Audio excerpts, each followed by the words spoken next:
ಪ್ರೀತಿಯ ಬಂಧುಗಳೇ ನಮಸ್ಕಾರ. ಮತ್ತೊಮ್ಮೆ ನಮ್ಮ ಅಂತರದೃಷ್ಟಿ ಜ್ಞಾನಪ್ರಸಾರ ಯೂಟ್ಯೂಬ್ ವಾಹಿನಿಗೆ ಆತ್ಮೀಯವಾಗಿ ತಮ್ಮೆಲ್ಲರನ್ನು ಬಹಳ ಪ್ರೀತಿಯಿಂದ ಸ್ವಾಗತಿಸಿ, ಇವತ್ತು ನನ್ನ ಜೊತೆ ಒಂದು ಕಥೆಯ ಸರಣಿಯ 28ನೇ ಸಂಚಿಕೆಗೆ ಸ್ವಾಗತ. ಇವತ್ತು ಬಹಳ ವಿಶೇಷವಾದಂತಹ ದಿನ. ಇವತ್ತು ಅದೇನೆಂದರೆ ನಿಜ ಜ್ಯೇಷ್ಠ ಮಾಸದಲ್ಲಿ ಕಾರುಣ್ಣಿಮೆ ಅಂತ ಬರುತ್ತೆ. ಆ ಕಾರುಣ್ಣಿಮೆ ಹುಣ್ಣಿಮೆ ಇವತ್ತು. ಇದಂಥ ಪವಿತ್ರವಾದ ದಿನ ಬಂಧುಗಳೇ. ಅಂದರೆ ಇವತ್ತು ವಟು ಸಾವಿತ್ರಿ ವ್ರತ ಅಂತ ಮಾಡೋದು ಉಂಟು ನೋಡಿ. ನಮ್ಮ ಪರಂಪರೆಯಲ್ಲಿ ಪ್ರತಿಯೊಂದಕ್ಕೂ ಕೂಡ ಒಂದೊಂದು ಕಾರಣ, ಹಿನ್ನೆಲೆ ಎಲ್ಲ ಇಷ್ಟು ಚೆನ್ನಾಗಿದೆ ನೋಡಿ. ಕಲ್ಪನೆ ಮಾಡಿ, ಅಶ್ವಪತಿ ಮಹಾರಾಜನ ಮಗಳಾದಂತಹ ಸಾವಿತ್ರಿ, ಅಶ್ವಪತಿ ಮಹಾರಾಜನಿಗೆ ಮಕ್ಕಳೇ ಇಲ್ಲ ಅಂದಾಗ ಆತ ಮಕ್ಕಳಿಗಾಗಿ ತಪಸ್ಸು, ಹೋಮ, ಯಜ್ಞ, ಹವನಾದಿಗಳನ್ನು ಮಾಡಿದ್ದು ಸತತವಾಗಿ 18 ವರ್ಷ ಅವನು ಮಾಡಿದ್ದು. 18 ವರ್ಷ ಆದಮೇಲೆ ಸರಸ್ವತಿ ಅನುಗ್ರಹದಿಂದ ಸಾವಿತ್ರಿ ಹುಟ್ಟಿದ್ದು. ಆದ್ದರಿಂದ ಅವಳಿಗೆ ಸಾವಿತ್ರಿ ಅಂತ ಹೆಸರಿಟ್ಟರು. ಮುಂದೆ ಆ ಮಗಧ ದೇಶದ ದ್ಯುಮತ್ಸೇನ ಮಹಾರಾಜನ ಮಗನಾದಂತಹ ಸತ್ಯವಾನನ ಜೊತೆ ಮದುವೆ ಮಾಡಬೇಕು ಅಂತ ಸಂಕಲ್ಪ ಆಯಿತು. ಯಾಕೆಂದರೆ ಅವರು ಸ್ವಯಂವರ ವ್ಯವಸ್ಥೆ ಮಾಡಿದ್ರಂತೆ. ಆ ಸ್ವಯಂವರ ಮಾಡೋಕ್ಕೆ ಮೊದಲು ಏನಾಯಿತು ಅಂದರೆ ಎಲ್ಲ ಭಾವಚಿತ್ರಗಳು ನೋಡ್ತಾ ಇದ್ರು. ಆಕೆ ಯಾರನ್ನೂ ಒಪ್ಪಿಲ್ಲ. ಯಾಕೋ ಆಕೆ ಮನಸ್ಸಿಗೆ ಯಾರೂ ಬಂದಿಲ್ಲ. ಏನು ಮಾಡಿದ್ರು ಅಂದರೆ, ರಾಜ ಏನು ಮಾಡ್ದ, ಒಂದಷ್ಟು ಚಿತ್ರಕಾರರನ್ನು ಕಳಿಸಿ ಅವಳ ಜೊತೆ, ನಮ್ಮ ಎಲ್ಲ ಕಡೆ ತಿರುಗಾಡ್ಕೊಂಬ, ಎಲ್ಲಿ ನಿನಗೆ ಯಾರು ಕಾಣಿಸ್ತಾರೋ, ಯಾರು ನಿನಗೆ ಸರಿ ಆಗ್ತಾರೋ ಅವ್ರದ್ದೊಂದು ಚಿತ್ರ ತೊಗೊಬನ್ನಿ, ಅವ್ರ ಜೊತೆ ಮಾಡೋಣ ಅಂತಂದರು.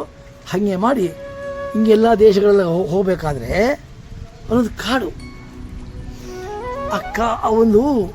ಆ ಕಾಡಲ್ಲಿ ಒಬ್ಬ ಯುವಕ ರಾಜ್ಕುಮಾರ ಒಂದು ಸಣ್ಣ ಗುಡಿಸಲಲ್ಲಿ ತನ್ನ ತಂದೆ ತಾಯಿ ಸೇವೆ ಮಾಡಿಕೊಂಡಿದ್ದ. ಈಕೆಯ ಮನಸ್ಸು ಅವನ ಮೇಲೆ ಹೋಯಿತು. ನೋಡಿ, ಇವು ಚಿತ್ರ ಬಿಡಿಸಿ ಎಂದು ಅವನು ಚಿತ್ರ ಬಿಡಿಸಿ ಅಂದರೆ ಸರಿ, ಆ ಚಿತ್ರ ಬಿಡಿಸಿದ್ರು. ಮುಂದೆ ನಿಶ್ಚಯ ಆಯಿತು, ಮೊದಲ ಸಂಕಲ್ಪ ಎಲ್ಲ ಆಯಿತು. ಆ್ಯಕ್ಚುಲಿ ಈ ಕಥೆ ಹೇಳ್ತಾ ಹೋದರೆ ಬಹಳ ದೊಡ್ಡದಾಗಿದೆ. ಅದೇ ವಿಷಯ ಏನಪ್ಪ ಅಂದರೆ, ಮದುವೆ ಆಯಿತು. ಆ ಮದುವೆಗೆ ಇನ್ನೇನು ಮಾತುಕತೆ ಆಗಬೇಕಾದ್ರೆ ನಾರದರು ಬಂದರು.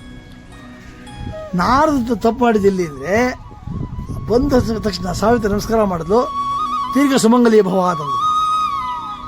ಆಮೇಲೆ ಯಾರ ಜೊತೆ ಮದುವೆ ಅಂತ ನೋಡ್ತಾರೆ.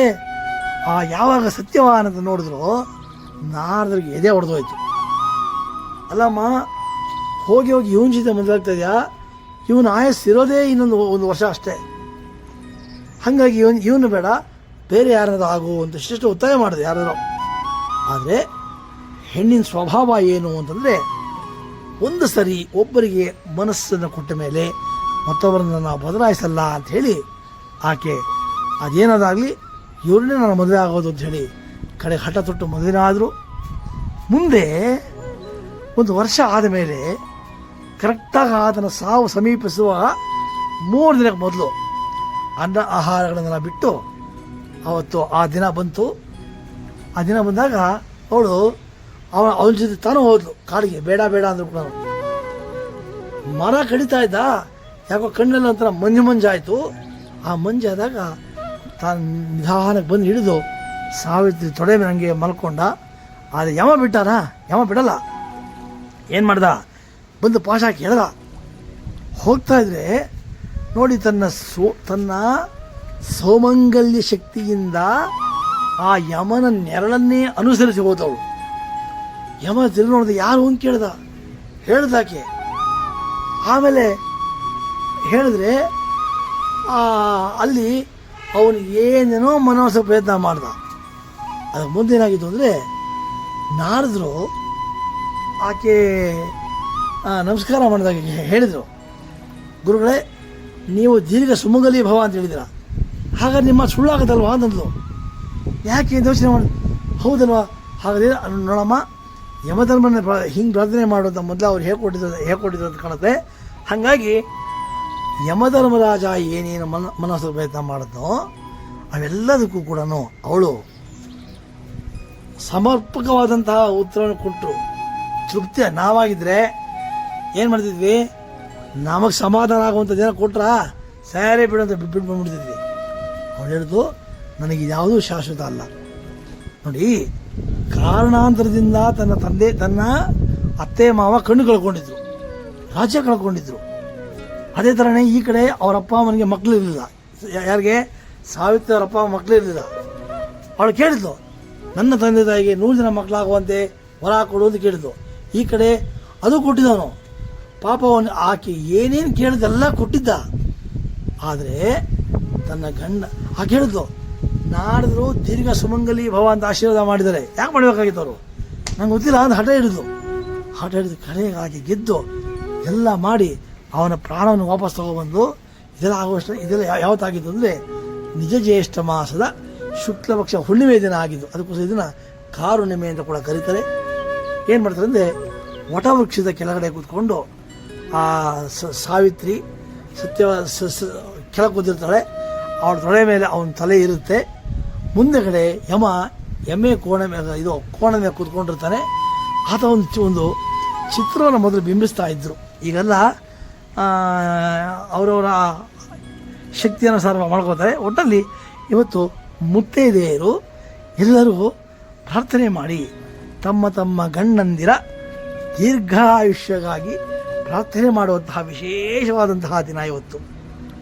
ಇದೊಂದು ಕಡೆ ಆದರೆ ನಿಜ ಜ್ಯೇಷ್ಠ ಮಾಸದಲ್ಲಿ ಕಾರುಣ್ಣಿಮೆ ಅಂತ ಮಾಡ್ತಾರಲ್ಲ, ಇವತ್ತು ರೈತರಿಗೆ ಸ್ವಲ್ಪ ಬಹಳ ವಿಶೇಷವಾದ ದಿನ ಇವತ್ತು. ಹಾಗಾಗಿ ಈ ಹುಣ್ಣಿಮೆಯನ್ನು ಅವರು ಕೂಡ ಬಹಳ ಪ್ರಶಸ್ತವಾದಂತಹ ದಿನ ಇವತ್ತು. ಈ ಸಾವಿತ್ರಿ ಮುಂದೆ ನಮ್ಮ ಸಾಧಕ ಪತಿವ್ರತ ಶಿರೋಮಣಿಗಳಲ್ಲಿ ಒಬ್ಬಳಾಗಿ ಎಷ್ಟೋ 1000 ವರ್ಷದಿಂದ ಆಗಿದ್ದು ಕೂಡ ಇವತ್ತು ಕೂಡ ಆಕೆ ಎಲ್ಲರಿಗೂ ಆದರ್ಶಪ್ರಿಯಳಾಗಿ ತನ್ನ ಸೌಮಂಗಲ್ಯವನ್ನು ತನ್ನ ಶಕ್ತಿ ಮತ್ತು ಕೇವಲ ನಂಬಿಕೆಯಿಂದ ಉಳಿಸ್ಕೊಂಡು ಅತ್ತೆ ಮಾವಂದರಿಗೆ ಒಳ್ಳೆಯ ಸೊಸೆಯಾಗಿ, ಗಂಡನಿಗೆ ಒಳ್ಳೆಯ ಹೆಂಡತಿಯಾಗಿ, ಆ ತಂದೆ ತಾಯಿಗಳು ಒಳ್ಳೆಯ ಮಗಳಾಗಿ ಒಂದು ಹೆಣ್ಣು ಮಗಳು ಮನಸ್ಸು ಮಾಡಿದರೆ ಎಂಥ ಒಂದು ಸಾಧನೆಯನ್ನು ಕೂಡ ಯಾವುದೇ ಸಂಕೋಚ ಇಲ್ಲದೆ ಮಾಡಬಹುದು ಅನ್ನೋದಕ್ಕೆ ಈಕೆಯ ಒಂದು ಸಾಧನೆ ನಿಜವಾದ ಸಾಕ್ಷಿ. ಆದ್ದರಿಂದ ಬಂಧುಗಳೇ, ನಾವು ಹೇಳೋದಿಷ್ಟೇ, ಯಾರೂ ಸುಮ್ಮನೆ ಕೂರಬೇಡಿ. ಆಮೇಲೆ ಎಲ್ಲಕ್ಕೆ ಪ್ರತಿಯೊಬ್ಬ 84 ಕೋಟಿ ಜೀವರಾಶಿಗಳಿಗೂ ಕೂಡ ತನ್ನದೇ ಆದಂತಹ ಒಂದು ಶಕ್ತಿ ಇರುತ್ತೆ. ಇದನ್ನು ನಾವು ಮರಿಬಾರದು. ಒಂದು. ಎರಡನೇದು, ಕಡೆಯ ಮಾತೇನಪ್ಪ ಅಂದರೆ, ಯಾರೂ ಕೂಡ ಆ ಹೆಣ್ಣನ್ನು ಅಬಲೆ ಅಂತಾನೋ ಏನನ್ನು ನಾವು ಬಿಂಬಿಸಿ ಆಕೆ ನಾವು ಸುಮ್ಮನೆ ಒಂದು ಮೂಲೆ ಗುಂಪು ಮಾಡೋಕ್ಕೆ ಬಿಡಬಾರ್ದು. ಯಾಕೆಂದರೆ ನಮಗೇನು ಗೊತ್ತಿರಬೇಕು ಅಂದರೆ, ಪೆಣ್ಣಲ್ಲವೇ ನಮ್ಮನ್ನೆಲ್ಲ ಪಡೆದ ತಾಯಿ, ಪೆಣ್ಣಲ್ಲವೇ ನಮ್ಮನ್ನೆಲ್ಲ ಪೊರೆಯುವವಳು, ಪೆಣ್ಣೆಂದೇತಕ್ಕೆ ಬೀಳುಗಳೆವರು, ಕಣ್ಣು ಕಾಣದ ಗಾವೆಲರು ಅಂತ ಹಿಂದೆ ಕವಿ ಒಬ್ಬರು ಹೇಳಿದರು. ಹಾಗೆ ನಮ್ಮ ಮುರಳೀಧರನ್ ಕೂಡ ಅದನ್ನು ಹೇಳ್ತಾರೆ, ನಿನ್ನ ಸ್ವರ್ಗದಿ ಮೆರೆದಿದೆ ಮರುಳರ ಮೇಳ ಗುರುವಿನಂತೆ ಚೇರ ಅಂತ ಹೇಳ್ತಾ ಮುಂದೆ ಹೇಳ್ತಾರೆ, ಯಾರು ಅರಿವರಿ ಮರುಳರ ಆಟವನ್ನು ಮರುಳ ಪ್ರೇಮ ಲೀಲ. ತಾಯಿನ ಪ್ರಾರ್ಥನೆ ಮಾಡ್ತಾರೆ ಅವರು. ಪ್ರೇಮ ಉನ್ಮಾದದಿ ಬಹಳ ಮುಖ್ಯ ಇದು ಅಂತ. ಪ್ರೇಮ ಧನ ಕಡೆಗೆ ಪ್ರೇಮ ಧನದಿ ಈ ಪ್ರೇಮ ದಾಸನನ್ನು ಧನಿಕ ನೆನೆಸು ಜನನಿಂದ ಪ್ರಾರ್ಥನೆ ಮಾಡ್ತಾರೆ. ಹೀಗಾಗಿ ಇವತ್ತು ಎಲ್ಲ ಮುತ್ತೈದೆಯರು ಕೂಡ ಈ ಹಬ್ಬವನ್ನು ಬೆಳಗ್ಗೆ ಸಾಮಾನ್ಯವಾಗಿ ಇಲ್ಲ ಬ್ರಾಹ್ಮಿಯ ಮುಹೂರ್ತದಲ್ಲಿ ಮಾಡ್ತಾರೆ. ಅನುಕೂಲ ಆಗಲಿಲ್ವೋ ಸಂಜೆ ಗೋಧೂಳಿ ಲಗ್ನದಲ್ಲಿ ಮಾಡ್ತಾರೆ. ಇವತ್ತು ಯಾರು ವಟವೃಕ್ಷವನ್ನು ಪ್ರದಕ್ಷಿಣೆ ಮಾಡಿ ಮೂಲತೋ ಬ್ರಹ್ಮರೂಪಾಯ ಮಧ್ಯತೋ ವಿಷ್ಣು ರೂಪಿಣೆ ಅಗ್ರತೋ ಶಿವರೂಪಾಯ ವೃಕ್ಷರಾಜಾಯತೆ ನಮಃ ಅಂತಕ್ಕಂತಹ ಶ್ಲೋಕವನ್ನು ಹೇಳಿ ಆ ವಟವೃಕ್ಷವನ್ನು ಯಾರು ನಮಸ್ಕಾರ ಮಾಡ್ತಾರೋ ಅವರಿಗೆ ಸಕಲ ಸೌಭಾಗ್ಯವು, ಸಕಲ ಇಷ್ಟಾರ್ಥಗಳು, ಸಕಲ ಅಷ್ಟೈಶ್ವರ್ಯಗಳು ಎಲ್ಲ ಪ್ರಾಪ್ತಿಯಾಗೋದರಲ್ಲಿ ಯಾವುದೇ ಸಂದೇಹ ಇಲ್ಲ ಅಂತಂದು ಹೇಳ್ತಾ ಈ ಸಂಚಿಕೆಯನ್ನು ಮುಗಿಸ್ತೇನೆ. ಎಲ್ಲರಿಗೂ ಭಗವಂತ ಸಕಲ ಆನಂದ, ಆಯುರಾರೋಗ್ಯ, ಅಷ್ಟೈಶ್ವರ್ಯ ಅಭಿವೃದ್ಧಿಯನ್ನು ಕೊಟ್ಟು ಕಾಪಾಡಿ ಪ್ರಾರ್ಥನೆ ಮಾಡಿ ಈ ಸಂಚಿಕೆ ಮುಗಿಸ್ತೇನೆ. ನಮಸ್ಕಾರ.